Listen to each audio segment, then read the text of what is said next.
Bonjour, j'ai le plaisir d'accueillir Monsieur Philippe Mangeard. Alors, Monsieur Mangeard, vous êtes le président fondateur d'une nouvelle société que vous annoncez aujourd'hui, qui s'appelle European Ticablu Agency. European Ticablu Agency, bonjour. Oui, nous avons choisi cette journée où les DAF sont là pour annoncer la création de la première agence de notation extra-financière transport. Ça veut dire que nous avons observé depuis un nombre d'années que les directeurs administratifs et financiers étaient intéressés par le rapport RSE, c'est-à-dire le rapport de l'entreprise dans le domaine social et environnemental.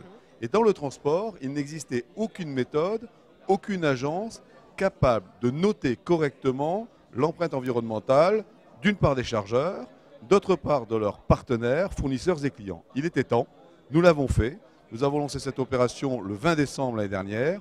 Nous avons autour de table la Caisse des dépôts climat, nous avons Euraseo, nous avons l'ensemble des grandes entreprises françaises type Michelin, Total, Carrefour qui nous aident. Et aujourd'hui, nous voulons simplement affirmer qu'il est possible d'obtenir de façon très précise, de façon certifiée et à dimension européenne, une notation extra-financière dans le domaine du transport.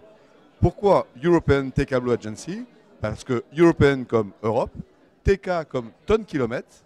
La tonne-kilomètre, c'est la tonne usuelle, c'est l'unité de transport usuelle. Et Blue, pourquoi? Parce qu'on va gagner des Ticablu quand on utilise un peu mieux la route, un peu mieux le fer, un peu mieux le fleuve, un peu mieux la mer. La cible, vous visez qui? Vous adressez à qui?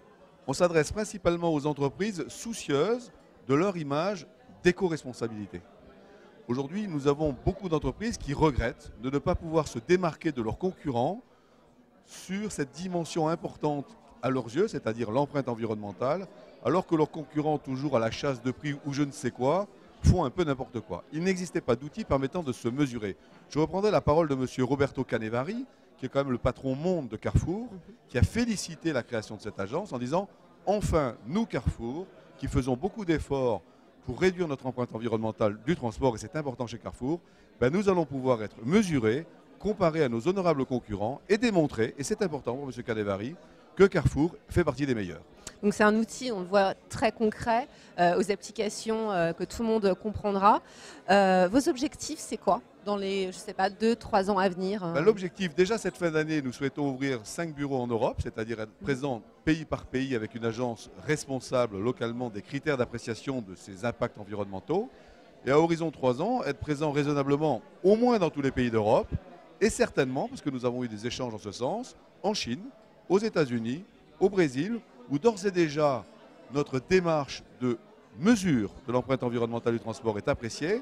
Et elle est appréciée pourquoi? Parce qu'elle est claire et transparente, il s'agit de tonnes kilomètres bleues, elle est sérieuse. Notre conseil scientifique réunit des gens de l'école polytechnique, du conseil des ponts, de Polytechnique Lausanne, d'Italie, d'Espagne, je ne vais pas vous faire l'article, mais nous avons aujourd'hui une gouvernance forte de plus de 50 personnes qui déterminent les critères d'appréciation de notre agence.